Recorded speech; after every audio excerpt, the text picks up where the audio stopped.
我生的4个儿子都记在夫人名下，为此顾维仲哄了我10几年。儿子以后一样孝敬你，否则我打折他们双腿。在我悉心照料下，大儿子15岁中进士，二儿子是本朝最年轻的武状元，2个小儿子也泣不成诗，闻名京城。可他们整日在夫人面前献殷勤，还说这都是娘亲教导有方。第4次生产时，我险些1尸2命，顾维仲和儿子们却围在夫人病床前寸步不离。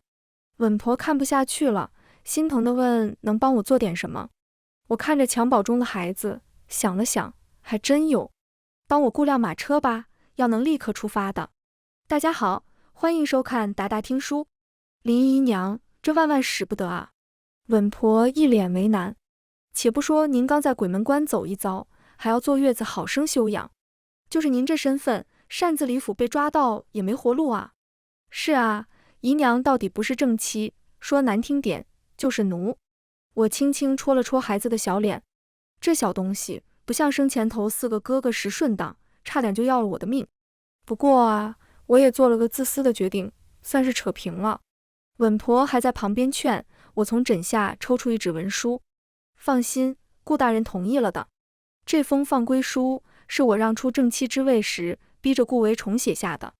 我也没想到，在京城10余年，反倒越住越无趣。最爱的男人是别人的夫君，用心养大的儿子们也只管别人叫娘亲。在他们围在顾夫人床前市集时，我披着斗篷，将自己和孩子裹得严严实实，坐上了停靠在顾府侧门外的马车。赶车的孙大姐头上缠着布巾，十分干练。娘子，咱们往哪儿走？生产已经耗尽我所有的力气，从产房到侧门这几步，我几乎咬碎牙齿才撑住。拉开斗篷，看着孩子的睡颜，我松了口气。江南能走吗？这先前也没说啊。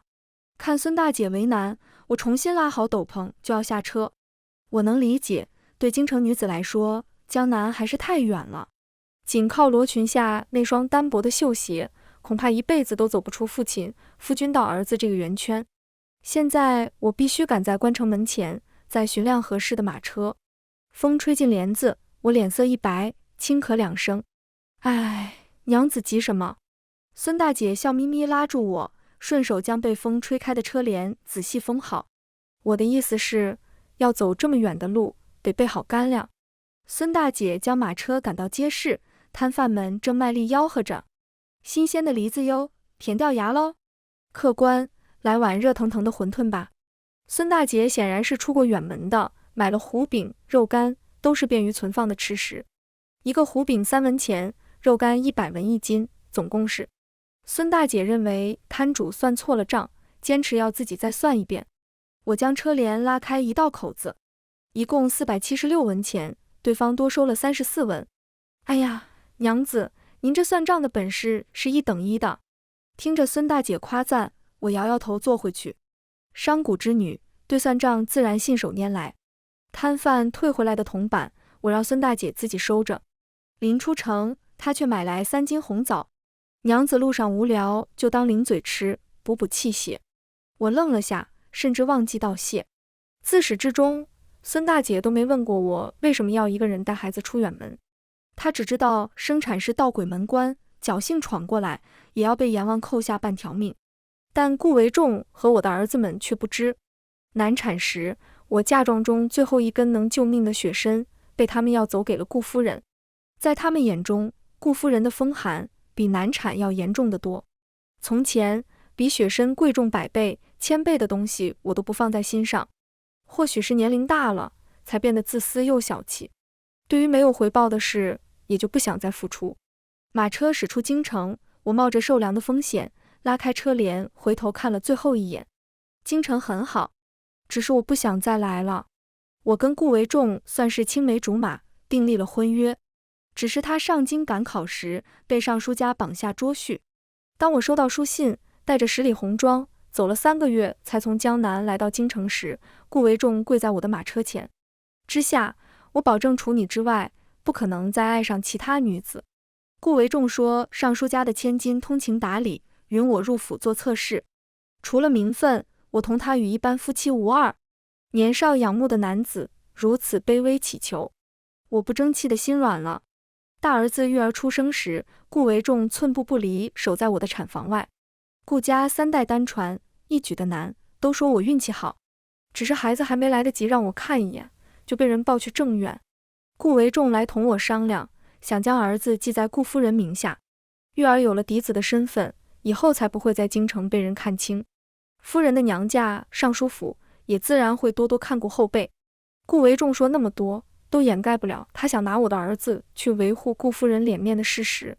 京城人人皆知，顾夫人及笄后生过一场大病，身子好好坏坏，生育上自然艰难。尚书府没办法，才捉了顾维仲这个毫无身家背景的人当女婿。我什么都明白，却不想他家在中间为难。后来夫人多年无所出，而我2胎是儿子，3胎更是对双生子。他们若与亲兄长有了嫡庶之分，日后兄弟间如何相处？儿子还叫你娘，以后也一样孝敬你，否则我打折他的双腿。顾维仲的话让我别无选择，做娘的为儿子考虑，本就天经地义。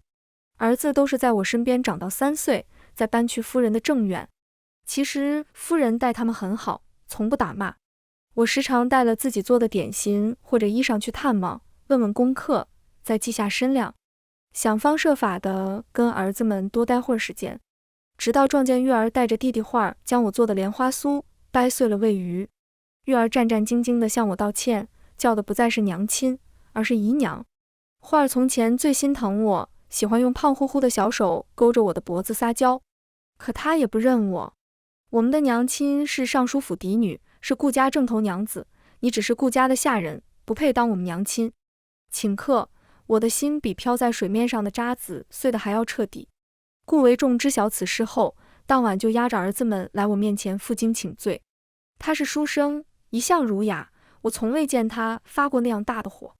你们听好了，站在你们面前的不是什么下人，是你们的亲生母亲，是她怀胎10月将你们带到这个世上。你们今日这般言语，不孝至极。顾维仲的维护让我稍有安慰。至于儿子们，我只能护着，哪里真舍得动家法。只是从那天起，我再没亲手做过点心。育儿进士及第，跨马游街那日，夫人特意叫我出来看热闹。当育儿被人群簇拥着下马，他取下红花，大步朝我走来时，我满心骄傲。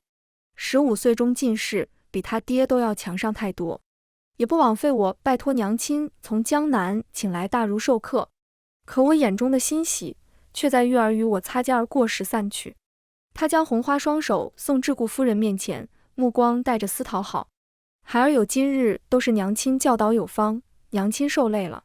我眼睁睁看着他把一个母亲最光荣的时刻拱手让人。顾夫人从没以正式身份为难过我，甚至样样周到。但察觉到他想要抢走我的儿子们时，我还是对他起了敌意。我想要回儿子，顾维仲却说我无理取闹。之下，你好好想想，你能为儿子们做什么？育儿入朝为官，往上走是不是需要尚书府的人脉？花儿他们几个以后要说门好亲事，也需要夫人在高门中牵线搭桥。我觉得顾维重变了许多。从前他自诩两袖清风，为官为民，如今也有了野心。对此，顾维仲有些不耐烦。京城不是你们江南，有钱也未必好办事。商人之女，就是见识短浅，别误了儿子们的前途。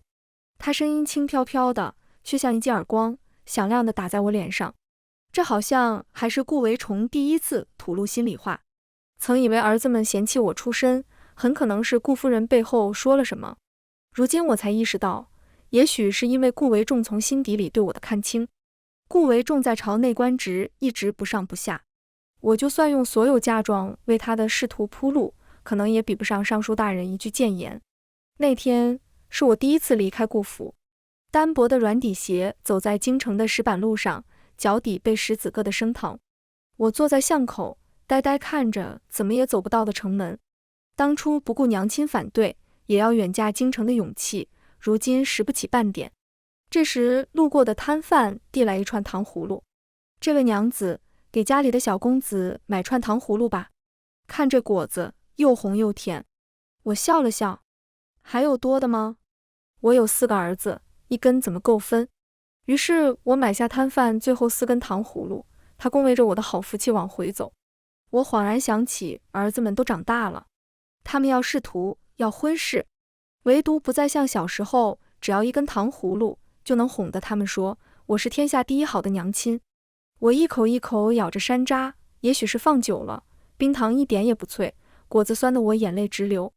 那摊贩骗了我，这是我这辈子吃过最难吃的糖葫芦。我又买了太多。当顾夫人带着顾维仲和4个儿子来接我回府时，看着他们其乐融融的样子，我更难过了。他们一家人鲜花着锦，我就是这剩下的糖葫芦，咬一口太酸，吃多又坏牙，根本就是多余。那之后不久，我又被诊出身孕。顾维仲体贴，睡前都会帮我捏着水肿的双脚。如果还是儿子，就叫顾轩，同他兄长们一样，未来都会是栋梁之才。如果是女儿呢？我轻抚着肚子，问得漫不经心。顾维仲眼前一亮，顾香，怎么样？我笑着没答。那时我就早已拿定主意，这个孩子会跟我姓林，和顾府再无关系。林楠楠，名字真好听。连赶了2日路，无论马匹、孙大姐还是我跟孩子，都需要休整。我们索性便在途经的一家夫妻店吃个饭。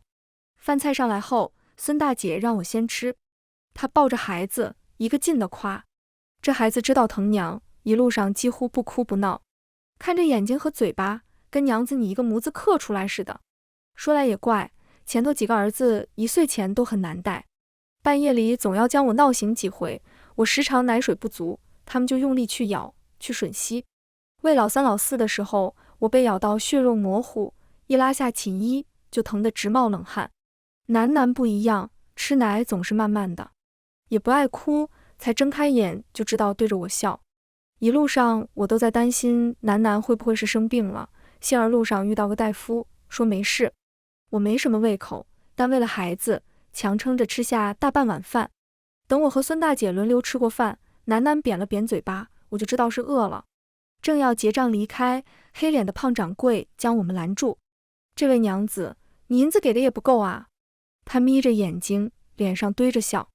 咱们店里的食材可都是上等的珍品，光是您点的那道清蒸鲈鱼，用的可是从江南快马加鞭运来的活鱼，一路上光是冰就用了好几块，这成本可不低啊。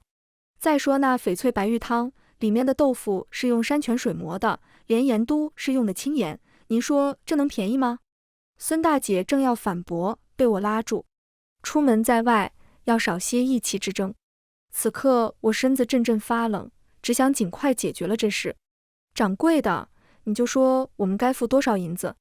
掌柜的不慌不忙，伸出1根指头。孙大姐急了，10两，都够把你们这店盘下来了。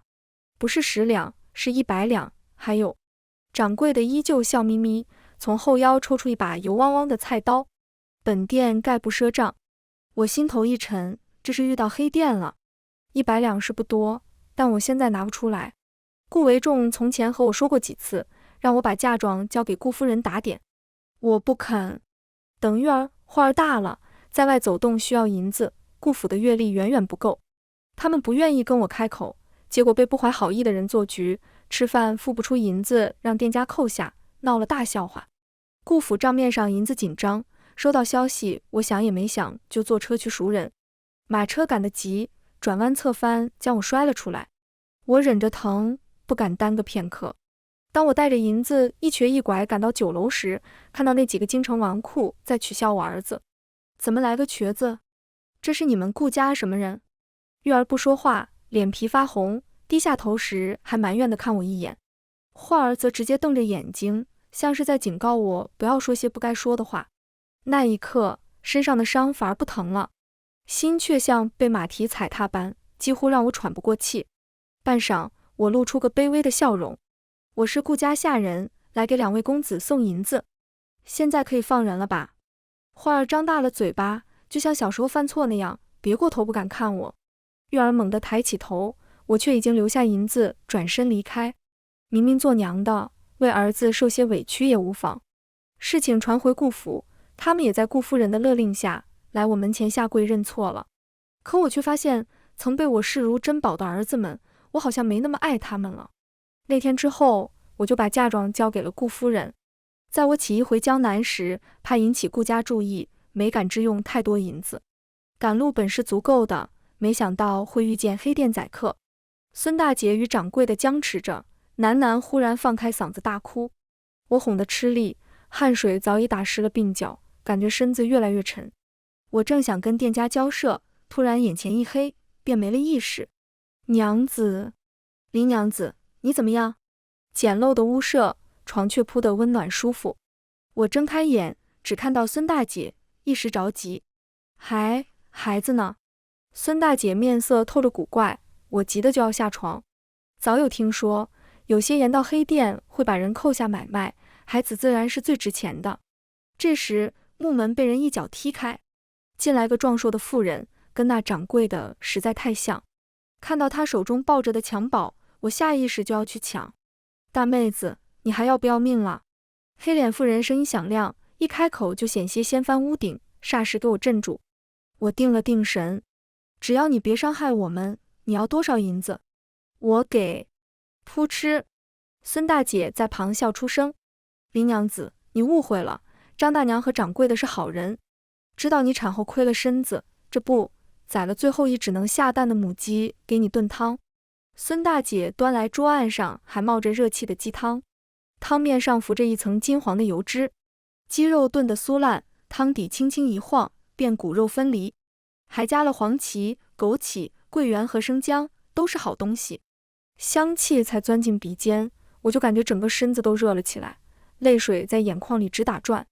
这次我没逞强，听孙大姐的度意，决定多休养几天。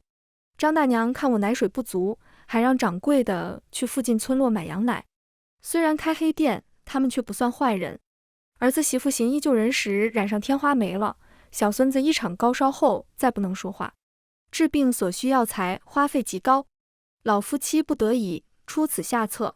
那孩子叫陆北，7、8岁大，却一脸老成，好像对什么都没有兴趣。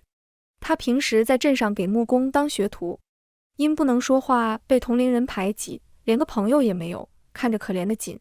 我躺着也没事干，就让他坐在床前给楠楠讲的哄睡故事，他也听得入迷。这里蚊虫多，楠楠身上被咬了包。小北竟点着蜡烛在我们窗前坐了整夜，翌日一看都被咬得不像样了。小北痒得厉害，脸上都抓出了红印。张大娘说没事，他们苦出身的不在一匹相。趁小北补觉，我悄悄去给他上药。谁知这孩子面上不说，梦里却在喊娘。看到小北掉眼泪，我才知这世上也有孩子无条件爱着娘亲。准备出发那天，孙大姐套好马车，一天没见的小北突然跑过来，拿出一只木镯。镯子虽没有复杂雕刻，却打磨得极其光滑，看出来用心。上面还缀着2个木铃铛，一响起来，楠楠就笑。我给楠楠戴上，尺寸刚好。正要道谢，小北低着头又从袖口抽出一只木簪，竟是送给我的。你自己做的？小北快速将双手背在身后，但我还是看到他满是伤痕的手指。我又是心疼又为难，不知道该如何回报他这份心意。我有4个亲生儿子，他们会为了顾夫人的生辰熬夜背诵诗文，加倍苦练武术，而我的生辰只有顾维仲记得。可我到京城的第9年，他也忘了，我就再没收到过礼物。换上木簪后，我把顾维仲最后送的那只簪子随手扔在脚下。我将楠楠交给孙大姐，拉起小北的手，对着红肿的伤痕轻轻吹了吹。你想跟我去江南吗？去治病，去读书。看着小北越来越亮的眼睛，我轻轻将他抱在怀里。我有种预感，小北一定会成为你娘的骄傲。我提出想带小北去江南看病，张大娘他们不仅没反对，还当场让小北下跪给我磕了3个响头。这孩子跟着我们2口，指定没有出路。娘子从京城到江南是有胆量见识的，这是林北的造化。当张大娘叫出林北这个名字时，我连忙摆手。我想你们误会了，我不是让他认我做娘。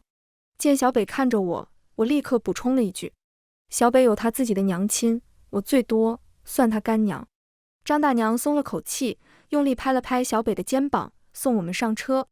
走出很远，小北打开包裹，我留给张大娘的50两银票，她分文未要，还添上10两银子，全让小北带了回来。除此之外，还有1罐酱菜、2包干粮、几颗熟鸡蛋。张大娘2口根本是把他们的一切都交给我了。见小北垂着头，似有不舍，我安慰他，等到江南安顿好，就接他祖父母来团聚。这一路多亏了小北帮忙照顾楠楠，让我轻松不少。到了江南地界，河道纵横交错，船夫们卖力吆喝着号子，一阵阵风带着新鲜的鱼腥味。小北趴在窗子上，目不暇接。孙大姐也是头回下江南，嘴里啧啧称奇：“娘子，这么多年没回来，还能找到家在哪里吗？”我定定看，像城中最繁华的地带，找得到。苏州城里最大、最气派的门户就是我家。林家是苏州首富，父亲病逝后，一直由我娘当家。故为崇敬金钱，娘有意让他入赘，这样我日后也好接管林家。是我任性，这一走就是10余年。马车绕着林家院墙走了半炷香，才看到正门。大门左右蹲坐着2座石狮子，目光炯炯。朱漆大门上镶嵌着的钉子，皆由纯金打造。最上方悬挂的巨大匾额，上书林府，比例遒劲，乃是江南书院院长亲笔所书。别说小北，就是孙大姐，此时也看傻了眼。我轻轻拍了拍小北的手背，以后这也是你的家。小北紧张之余，难得显露出一丝孩童的兴奋。孙大姐让我在车上坐好，她去差人通知我娘。这时，远处3匹骏马疾驰而来，马背上的少年们大的不过束发，小的才至90，虽然风尘仆仆，却掩不住眼中的锐气。而为首男子一袭竹青长袍，腰间佩玉，端的是眉目如画，温文尔雅，正是顾维仲和顾家4位公子，我的儿子。我紧紧捏着衣角，不知他们为何而来。留下那封放归书，我跟顾维仲之间再无瓜葛。难道他是来要孩子的？我看了眼怀里刚吃饱、吐着小舌头的楠楠，下意识收紧手臂。我没急着下车，冷眼在旁看着。看顾维仲不等家丁通传，纵马闯入林府；看画神气的挥舞马鞭，抽打看着我长大的管家。我气急反笑，顾家搞错了，这里不是京城，没人能在我的家里作威作福。当我抱着孩子走到林府正厅外，只听啪的一声脆响，是我娘一巴掌打歪了顾维仲的脸。你还有脸来讨要？老身倒是想问，我女儿嫁妆中的300株珍稀药材，有多少用在她身上，又有多少是用在你那位正室身上？顾维仲是善变的文官，此时却说不出一句反驳的话。我抿了抿唇，有些苦涩。我以为娘不知道的，怕她担心，我早早把裴家丫头嫁了人。这些年寄给家里的信件，也报喜不报忧。顾维仲突然登门，揭开了我所有掩饰。我缓缓把视线从顾维仲的背影上挪开。他和儿子是来为顾夫人求药的，没有一人是为了我。本以为这个事实会让我难过，奇怪的是胸口那里空空的，好像在爱意散去前，连带着那丝不甘与委屈一同消失殆尽。而我娘到底是拍一拍桌子，能让江南晃3晃的林老夫人。看清这些人，我用了半生，她只需要一个照面。老身今天话放在这里，就是知下亲自来，也休想从林家带走一件东西。他昏了头，喜欢上你这么个薄情寡义之人，还生了一窝白眼狼。但老身可不糊涂，你们赶紧给知下。顾维仲他们猛地转身，眼中那丝惊喜尚未成型，就被复杂的情绪冲散。知下，你怎么能一声不吭带孩子回了江南？你知道我还有儿子们有多担心你吗？花儿悄然躲在他大哥身后，文儿、叶儿也在看他们大哥的眼色。见月上前，几人才跟着朝我拱手一礼。孩儿给娘请安。不必。我脚步轻快从他们面前越过。你们的娘是尚书府嫡女，顾家正头娘子，她在京城，不在这里。知下，不要说这些赌气的话。对了，小武生下来我还没看过，是男孩还是？顾维仲陪着笑脸迎过来，伸出手臂。我躲开他，径直走到娘面前，膝盖重重磕在地上，发出声闷响，仿佛这些年的挣扎、思念都在这一跪中倾泻而出。娘，女儿回家了。离开顾府时，我给了稳婆银子，让她回家去。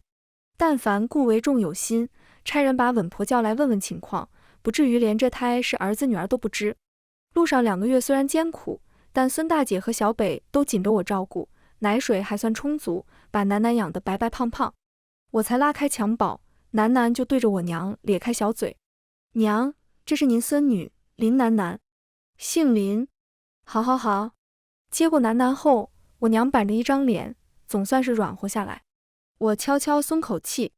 孙大姐说的没错，楠楠这孩子生的就是招人疼。女儿是妹妹。顾维仲和玉儿等人一听，急切地凑上来，都想看一眼。顾夫人娘家有个小侄女，粉雕玉琢，极的宠爱，一度让他们羡慕的不行。但尚书家对他们并不算亲近，去10次，约莫9次都是见不到的。如今自家有了妹妹，当然稀罕。老3老4年龄小，不管不顾地挤到前面，想拉楠楠肉乎乎的小手。许是力道大了，楠楠抽着小鼻子就要哭。小北原本规规矩矩等在厅外，听到动静，他不由分说冲进来，将老3老4推倒，护在了楠楠身前。我愣了下，还是第一次看到小北眼神这么凶。你是哪里来的小乞丐？这是我妹妹，我还不能看了。老3老4不服气，与小北推搡起来。你这小乞丐，还敢瞪小爷？花儿脾气急，直接扬起马鞭朝小北脸上抽去。他从小力气大，真被他打到，必然皮开肉绽。我想也没想，就将小北拉到怀里护着。那一鞭子打在我手臂上，虽然花儿最后收了力，仍然火辣辣的疼。原本闹腾的老3老4立刻噤声，小北急得眼泪直打转。我知道他想问我疼不疼，我摇摇头，将他拉到身后。孽子，看你做的好事。花儿愣在原地，脸色微白。他张了张嘴还没说话，就被顾维仲一脚踢倒地。之下，你怎么样？快让我看看。顾维仲的紧张并非作假，这些年他在府里绝大多数时间都是在陪我。可我不知道为什么待在顾维仲身边会越来越不开心。也许是他即兴做出一首诗，不再念与我听，却差人送去给顾夫人赏鉴。也许是雷雨的夜晚，夫人发热，他匆匆离去的背影和我身侧渐冷的床榻。是我太傻，测试就是测试，怎么可能与一般夫妻无二？顾维仲的尊重只在顾夫人那。娘，二弟不是有心的，是我没有管束好弟弟们，你要罚就罚我吧。月儿跪在我面前，然后是老3老4，最后花儿红着眼眶爬起来，紧跟在他身边跪下。我看着最像顾维仲的大儿子，到底还是他让我失望最深。我读书不好，只会算术，月儿必须在才学上像他爹那般优秀，日后才不会被人轻贱。我对月儿苛刻，在他刚能走时就要学会握笔，才开始说话就要背千字文。小时月儿贪玩，在顾府设宴时将小世子推入水塘，王妃震怒，险些牵连整个顾家。我拿出爹最后送我的生辰礼，才算平息此事。为了让月儿尝教训，那是我第一次对她动家法。她哭得上气不接下气，我这做娘的更是心如刀绞。顾夫人来求情时，月儿抱着她的大腿怎么都不肯松开，我好像变成了那个坏人，就像现在这般。我没理会顾家人，叫来管家，让他带小北先去安置。那处院子仅次于我和娘的。娘一听就明白了我的用意，她抱着楠楠，并没反对，我便也有了底气。小北是我干儿子，楠楠的兄长，以后就是林府的少爷，不得轻慢。月儿面色一红，花儿和老3老4急得快跪不住了，拉着顾维仲衣角，想让他说话。你看，谁也不喜欢自己的身份东西被人抢走，论身份，他们才是林府的少爷。可被管家下人簇拥着离开的，却是那个小乞丐。顾维仲脸上还有我娘打的五指印，狼狈的比儿子们也好不到哪去。他才要说话，就被我娘一声冷哼堵住。管家在回到正厅时，带着芝木盒打开来，正是顾家要求的药材。我看了一眼，将木盒递到顾维崇面前。这是你们求的药材，市价1000两。但林府不是开善堂的，请问你们银票带够了吗？顾维仲有文人的清高，不喜谈钱。那我就让他知道，人活在这世上一天，就离不开银子。从顾府的柴米油盐酱醋茶，到他的笔墨纸砚，无一不是花用我的嫁妆。顾夫人是上书千金不错，但她的嫁妆只能称得上体面。成亲10余载，顾夫人的嫁妆基本都贴在她娘家侄儿身上。顾维仲官居4品，也拿不出1000两银子。眼下顾夫人就缺这味药，若不是太过稀少，京城没有，她也不会登林府的门。顾维仲耳朵红得要滴血，在林府，我的家，他再也说不出一句让我顾大局识大体的话来。我也无意为难，便指着他腰间玉佩淡淡道：那就拿那块玉佩来抵药材吧。玉佩料子极好，但雕刻太粗糙，价值便大打折扣。之下，顾维仲的声音有些颤，满脸不可置信。你忘了吗？这是你给我的定情信物。我淡淡看他一眼，当然没忘。那是我翻出库房最好的一块和田玉料，赶了几个日夜，亲手雕刻的。在顾维崇进京赶考前，我将开过光的玉佩送给他，一来保佑他高中，二愿他白首不相负。当时的我太贪心，不知人间常态是遗憾。顾维仲在我催促中解下玉佩，却攥在手里不死心。之下，为了我，这些年当侧室你受了很多委屈，但我保证我没变，我心里只有你。你带着女儿跟我回京，好吗？我发誓，女儿由你抚养，这次谁都不会插手，你相信？晚了，我冷冷打断，指着装药材的木盒质问他：顾维仲，你当真不知道顾夫人求此药，所谓何事？顾维仲愣住，连带玉儿4人也跟着疑惑。顾夫人的身子就是无底洞，就算把药材当饭吃，他们都没觉得有什么不对。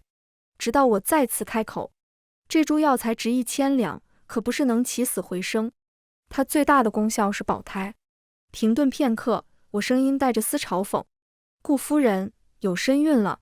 慧儿没心没肺，听到这话，喜得就要起身，被玉儿冷着脸拉住。顾维仲手一松，玉佩掉在地上，摔得粉碎。顾维仲带着儿子们回京后，我的日子终于平静下来。孙大姐启程那日，我给她装了一车江南特色，当然也少不了糊饼和肉干。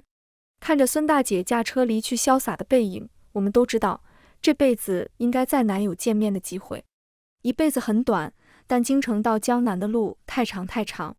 现在娘整日将南南带在身边，天南地北好吃的好玩的流水般送入林府。我娘还放话出去，整座林府未来都将由南南继承，是南南而不是我。尽管娘让我跟着各大长师学经商，但她并没打算把林家交给我。我明白是自己让她失望了，还不止一次。我能做的就是让娘轻松点，并在南南长大前替她打理好一切。最让人惊喜的是小北，经过江南名医多次诊治，他的说话能力在逐步恢复。我娘过寿那日，江南书院院长登门道贺，看到小北写的祝寿词，坚持要收他当关门弟子。对小北来说，这是天大的造化。要知道，院长上一个关门弟子，如今已官拜宰相。学业在忙，小北也没落下做木工的手艺。南南屋子里的玩具，小到竹蜻蜓、陀螺，大到木摇马，都是小北亲手做的。整个林府就没人不喜欢小北。而京城的消息是跟着顾家车队一起进的苏州城。顾维仲派顾焕把我的嫁妆送回，用掉的金银药材、古玩等，他请人估价后给我写了张欠条。当着顾焕的面，我把欠条撕了。我不想跟顾维仲再有什么瓜葛，且他就算荣升一品大员，这辈子也还不上那么多银子。顾夫人已1月前生下个男婴，身体被他娘带累，药比奶喝的都多。顾夫人四处求医问药，顾府无人操持，乱作一团。仆妇们偷懒耍滑，中饱私囊的比比皆是。厨房采买账目混乱，膳食不是咸了就是淡了。顾维仲的朝服浆洗的不够平整，还遭了弹劾。这好像是顾焕第一次同我讲这么多话。我看他倒是瘦了许多，不过还算精神，听说已经进军营了。还有大哥，大哥被退婚了。说到这，顾焕满脸愤恨。顾夫人为自己儿子考虑，竟给顾维仲纳妾，还要把顾玉四人改记在那妾室名下。消息传出去，顾玉就被大理寺卿退了婚事。顾玉沦为京城笑柄，请了外放岭南，他不适应，头3个月都在生病。我忽然想到，今年府上曾收到过一箱茶叶布匹，里面还塞着2只孩童玩的泥人，不知谁送的，便一直放在库房里。现在想想，好像都是岭南那边的特色。沉默半晌，我让管家带顾焕下去休息。对了，娘，还有件事。顾焕给我带了京城时兴的香膏布料，见我神色淡淡，顾焕脸一红，垂下头。我能看看妹妹吗？不巧，我娘正带着南南和小北在山上别院小住。顾焕失望地启程回京。接下来，北方陷入长达5年的旱情，百姓流离失所，落草为寇。朝廷下发的赈灾粮被层层盘剥，到的难民手中，连碗稀粥都喝不上。我担心张大娘2口子，再次派人去接，没想到却传来噩耗。难民间有人一子而食，张大娘许是想到了自家孙子，拼命要救。夫妻2个都死在那群走投无路的难民手下。那天起，小北时常彻夜苦读。第一次看到人吃人的社会，或许让他意识到能做的，必须有人去做的事还有很多。随着大量难民涌入，眼看江南要乱，提前收到消息的米商早就囤积大量粮食，想要高价售卖。我带着娘的印信，联合起江南4大富商。人心中的成见是座大山，都说商人重利，但我们同样心怀天下。很快，以我们林家为首的4大富商同时开仓放粮，将粮食价格拉回到大旱之前，难民还可以以工换粮。苏湖熟，天下足。天下粮仓江南被群商夹稳住了。皇帝御笔所书人商的匾额以及赏赐，是江南总督亲自送到。送别总督时，我在门外远远看到个熟悉的身影，像是顾维仲。再看已消失不见。南南5岁了，招猫逗狗，凭一己之力让偌大林府从不缺少热闹。连知府夫人都提了好几次，想收南南做干女儿。若不是自家儿子被南南欺负到怕得不行，这事才算作罢。小北这段时间在书院准备乡试，才几日不见，南南就闹着要找他。我娘犯了腿疾，一时半会儿下不来床，我又在盘库，只得请管家派人送他过去。没想到管家去而复返，说南南在府外被人拦住了。我心里一紧，想到不久前看到疑似顾维仲的身影，抬脚向大门走去。远远就听到南南脆生生的声音：“你们不是我哥哥，小北哥哥才是。南南，我们是一母同胞的兄妹，你怎么能去亲近一个外人？”“对啊，你看，四哥给你带了京城的拨浪鼓，喜不喜欢？”走近才发现是顾伟和顾烨，不知他们何时来到江南，又没有小北哥哥做得好看。南南算是被我娘和小北惯坏了，见多了好东西，寻常物件哪里能哄得到他。顾伟耐着性子：“南南，但是哥哥们能保护你。对，要是有人欺负南南，我们绝不会放过他。”南南朝他们做了个鬼脸：“吹牛鬼，小北哥哥才是最厉害的，他能杀死一头狼。”顾伟和顾烨一脸怀疑，但他们不知道，如果不是小北，南南今天就不会好生生站在他们面前。多年前，下人打盹没盯住，让头野狼进了房间，险些叼走南南。幸亏小北在隔壁席子，听到动静及时赶来，与野狼搏斗，最后将其击杀。小北右手伤得极重，大夫都说这辈子再难动笔。但这孩子心性坚韧，伤还没恢复，就已经开始练习左手写字，且写得丝毫不差。从小，南南在下人嘴里没少听这个事，在他心里，小北就是唯一的哥哥，无人能替。看南南着急去找小北，我才缓步上前叫住顾伟2人。他们恭恭敬敬朝我行礼，叫了声娘。我没应，笑容也不咸不淡：“有什么事，进来说吧。”没想到顾家出了这么多事。顾夫人娘家负责赈灾粮，被查出中饱私囊，全家下了大狱，最好的结果也是个流放。顾夫人的儿子也没了。说来也怪，大旱5年都没事，一场雨下来，孩子却没有挺过去。顾夫人变得疯疯癫癫，在她儿子头七那晚不慎跌入深井，被发现时已没了呼吸。顾维仲受到尚书府牵累，官职被一撸到底。他索性卖掉京城的宅院，不久前带着儿子回到江南老家。不出意外，顾玉和顾焕的前途一眼就能看到底了。而顾伟和顾烨来临府，是想看看能不能讨个差事。多少少年天才，终抵不住人性的平庸。但林家也有林家的规矩，我拒绝了这个请求，只给他们一封江南书院的推荐信，能不能进去，看他们自己。接下来有好些日子，管家每来通传，我都过分的紧张。我担心顾维仲登门重提旧事，担心他假借林府名头，在江南地区行便利。不过这次是我想多了。他买下顾家老宅左右2间屋子后，扩展成学堂，以极低的数修教授坊间孩童识文断字。顾维仲还帮忙代写书信，售卖字画。这些从前他不屑于做的事，如今换成一个个铜板，一块块碎银，定期送到林府。我们初时便是在苏州城内的学堂，顾维仲背不下书，被先生打手心。我在旁边看热闹，把热乎乎的红薯分给他一半，还让他跟我一起说先生坏话。谁知先生是他爹。这辈子让我害怕的人不多，顾先生算一个。我爹3不5时请他入府教我功课，这才跟顾维仲多了见面的机会。在京城时，我总想着过去，因两小无猜最是美好，能冲散一切苦涩。回到江南后，我有很久没再想起过这些，或许以后都不会了。进入9月，空气里飘着浓郁的桂花香。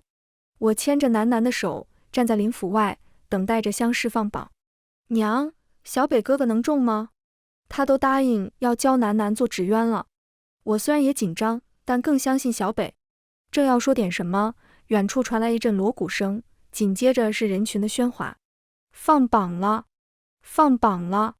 街头巷尾，好些人家都出来看热闹。人群中，我一眼就看到了顾维仲，没想到顾玉、顾焕等人也在。但此时我根本顾不得其他。当林府小厮气喘吁吁跑过来，我的心猛地揪紧，手心沁出一层薄汗。小厮抬起头，却是满脸喜色。中了，咱家少爷中了，头名介元。林府立刻动了起来，仆人们忙着张灯结彩，管家则准备了好些铜板在大门口散钱。楠楠到处凑热闹，只有我静静站着，知道小北付出了多少，才确定他值得今天的一切。本以为小北不会回来这么早，我正要带楠楠进府，就看到一俊秀少年骑马而来。小北一贯沉稳，可随着距离越来越近，他却先红了眼眶。呀，小北哥哥回来了，是少爷，咱家少爷回来了！快看快看，林府的介元，100年一遇的天才，13岁的介元，此子前途不可估量啊！小北毫不犹豫地走到我面前，将那份荣耀连同尊重都给了我。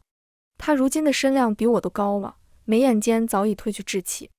我想帮他整理下被风吹乱的鬓角，还没抬起手臂，小北扑通一声，双膝跪在我面前，重重磕了3个头。孩儿有今日，幸得娘亲教导。从今往后，换我来护着娘、妹妹和祖母，护着我们的家。楠楠是小北的跟屁虫，也学着他的样子跪在我面前，奶声奶气。娘，还有楠楠也护着你。真是的，我这一低头，藏了好久的眼泪就掉了出来。我赶忙抹掉，指了指天。小北立刻会意，转向南方，郑重拜了3拜。在抬起头时，他颊边多了道泪水划过的痕迹。风过，晴空万里。我想，小北的娘亲也一定在为儿子骄傲。全文完，达达听书感谢您的观看，每天上新精彩小说，喜欢就订阅吧。